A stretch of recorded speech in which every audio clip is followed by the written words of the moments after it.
Como vai, galera? Voltamos para essa aula para falar um pouquinho mais sobre energia. Na primeira parte de energia destacamos somente a energia mecânica, as diversas modalidades de energia mecânica, que são a cinética e as potenciais gravitacional e elástica. Agora vamos destacar a energia térmica, energia elétrica, energia luminosa e energia sonora. Vamos dar uma olhadinha primeiro aqui então em energia térmica. A energia térmica, mais conhecida como calor, é uma quantidade de energia que fica em trânsito espontâneo e preferencial do corpo de maior temperatura para o corpo de menor temperatura. Se a gente der uma olhadinha aqui no slide, vemos que essa bolinha aqui, essa esfera, ela está com uma temperatura de 100 graus Celsius, emite uma quantidade de calor bem grande para esse quadradinho aqui, que está uma temperatura de 20 graus Celsius. Esse de 20 graus Celsius, pelo fato de estar uma temperatura maior que o 0 Kelvin, ele também emite calor para o outro, só que numa menor quantidade, já que está uma temperatura menor. Isso vai produzir um fluxo positivo de energia saindo do corpo de maior temperatura e indo para o corpo de menor temperatura. Então o calor, na verdade, que flui de um corpo para o outro, é o resultado de uma subtração daquilo que eu forneço e daquilo que eu recebo.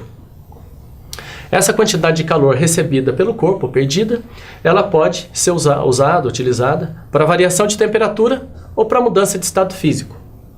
Caso haja mudança de temperatura, a gente pode calcular essa quantidade de calor usando essa formulinha que está no slide aqui, Q igual a mc delta θ. Q é quantidade de calor sensível, m é a massa do corpo. O Czinho é o calor específico sensível e o Δθ a variação de temperatura. Portanto, a quantidade de calor para a mudança de temperatura, que é chamado de sensível, depende da massa, do calor específico, do tipo de substância, portanto, e da variação de temperatura que o corpo sofreu. Essa quantidade de energia recebida, ela também pode ser usada para mudança de estado físico. Nesse caso, se um corpo estiver no seu ponto de fusão ou no seu ponto de ebulição, variando ou recebendo uma quantidade de calor, ele pode, ou perdendo a quantidade de calor, ele pode mudar o estado físico dele. E essa quantidade de calor pode ser calculada com essa formulinha aqui do slide. Q igual a ml. Esse calor é chamado de calor latente. E massa, esse m aqui, vai ser a massa de substância que mudou o estado físico. E L é chamado de calor latente. Por exemplo, para a água, o calor latente de fusão é igual a 80 calorias por grama. Ou seja, se a água perder ou ganhar 80 calorias estando a 0 graus Celsius, ela pode, em 1 grama, para 1 grama dela, ela pode mudar o estado físico. Estando ela já a 100 graus Celsius, uma pressão de 1 atm, se ela perder 540 ou ganhar 540 calorias de energia, ela também muda o seu estado físico. Bom, agora vamos dar uma olhadinha na energia elétrica. Uma energia muito importante para o nosso dia a dia. Nosso conforto, basicamente, depende dessa modalidade de energia. E ela é produzida em diversos sistemas, dependendo do tipo de origem que ela possa possuir. Dá uma olhadinha na tabela aqui. A primeira modalidade de energia que eu destaco como origem da energia elétrica é o calor. E isso pode acontecer em usinas nucleares, através de reações nucleares, em nascentes geotermais, que são aquelas águas que são aquecidas abaixo da terra. Inclusive, no Enem de 2010, existiu uma questão a respeito dessas nascentes geotermais. As termoelétricas, que são aquelas usinas que usam diretamente a queima do combustível fóssil para a transformação em energia elétrica. Então, nesses 3 sistemas, a gente está usando a transformação calor, energia térmica em energia elétrica.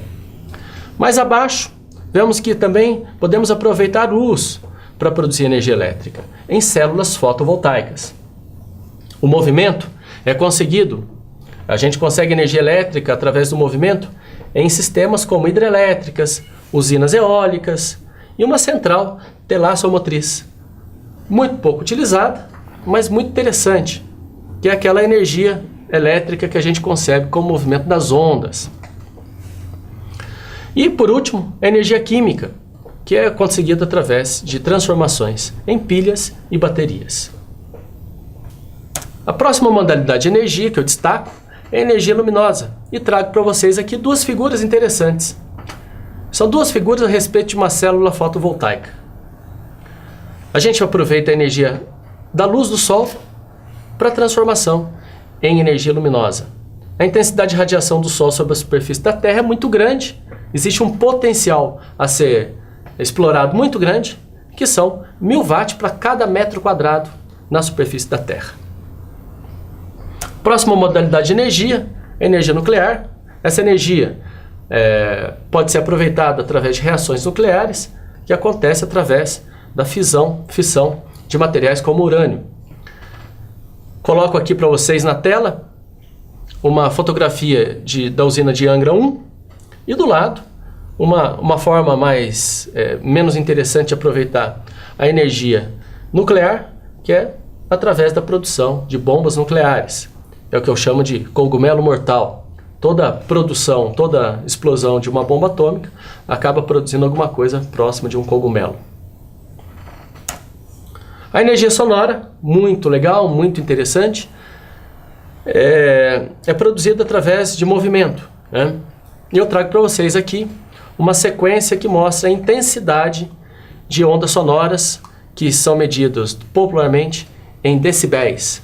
Sistema internacional existe uma unidade de medida que é o Bell, mas a gente costuma no dia a dia medir a intensidade da onda sonora através de decibéis. Nessa tabelinha você percebe que aqui um escritório ruidoso, né, com bastante barulho, tem aqui 60, 70 decibéis. Um escritório tranquilo, conversa baixa, 40, 50 decibéis. Aqui a gente começa a ter limiar de dor com 120, 130 decibéis. Decibel não é uma unidade de medida de energia, mas a intensidade da onda sonora depende de uma quantidade de energia que chega numa área num certo intervalo de tempo. E nesse próximo slide eu trago para vocês aqui a última modalidade de energia que a gente vai explorar, que é a energia química, em dois processos, em dois sistemas muito interessantes, que é a fotossíntese e a combustão. Nessa primeira figura, trago para vocês uma folha, né, ou um desenho de uma folha, e na folha está acontecendo transformação de energia, né? O gás carbônico e a água, junto com a luz recebida do sol, produz uma glicose, que é uma molécula energética, mais oxigênio. Um processo contrário, a gente poderia queimar o material orgânico, ou seja, reagir o material orgânico com oxigênio, produzindo CO2 e água, mais energia. Então, na fotossíntese, a gente faz uma captação de energia, guarda essa energia na glicose. Depois, a gente pode pegar qualquer material orgânico, reagir com oxigênio e aproveitar aquela energia que foi absorvida, depende exclusivamente do sol. Bom, galera, agora vamos resolver um exercício muito simples, muito tranquilo e muito fácil que caiu no Enem de 2009. Veja bem na tela. A eficiência de um processo de conversão de energia é definido como a razão entre a produção de energia ou trabalho útil e a total de energia de entrada no processo. Portanto, energia total. A figura mostra um processo com diversas etapas. Neste caso, a eficiência geral será igual ao produto das eficiências das etapas individuais. A entrada de energia que não se transforma em trabalho útil é perdido sob as formas não utilizáveis, como resíduos de calor. Essa figurinha aí, galera, traz as transformações que acontecem, de energia que acontecem numa usina de força, passando por uma linha de transmissão, através do aproveitamento de uma luz dentro de uma residência, né, dando uma eficiência total aí, pode olhar no final aí do desenho, dá 1,6%. Então, a eficiência geral da conversão de energia química em luminosa pode ser a eficiência no primeiro desenho, na usina de força, a eficiência na linha de transmissão E2 e a eficiência na casa, E3. Isso tudo multiplicado dá 0,016, que corresponde a 1,6%. Aí o texto continua e fala: aumentar a eficiência dos processos de conversão de energia implica economizar recursos e combustíveis. Das propostas seguintes, qual resultará em maior aumento da eficiência geral do processo? Alternativa A: aumentar a quantidade de combustível para queima de usina de força. Alternativa B, utilizar lâmpadas incandescentes que geram pouco calor e muita luminosidade. Item C, manter o menor número possível de aparelhos elétricos em funcionamento nas moradias. Item D, utilizar cabos com menor diâmetro nas linhas de transmissão, a fim de economizar o material condutor.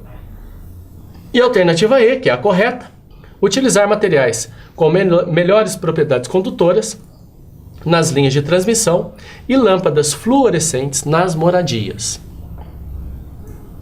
Vamos dar uma resposta legal e consistente para essa questão.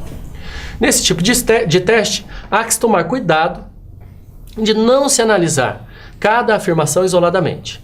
Às vezes ela pode ser verdadeira, mas não estar coerente com o texto. É um tipo de questão muito comum no Enem. A análise da primeira alternativa é errada. Aumentar a quantidade de combustível aumenta a quantidade de energia gerada, mas não aumenta a eficiência do sistema. Item B. Está errada também. As lâmpadas incandescentes são a que mais dissipam energia na forma de calor, cerca de 90% da energia consumida. Item C. Errada. Diminui o consumo de energia, mas não aumenta a eficiência do sistema.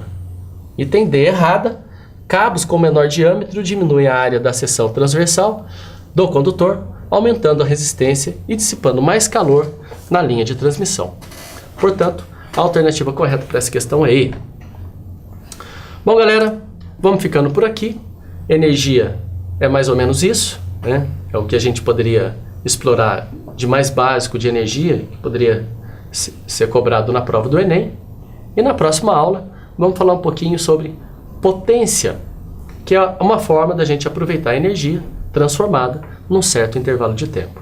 Muito obrigado por enquanto e até mais.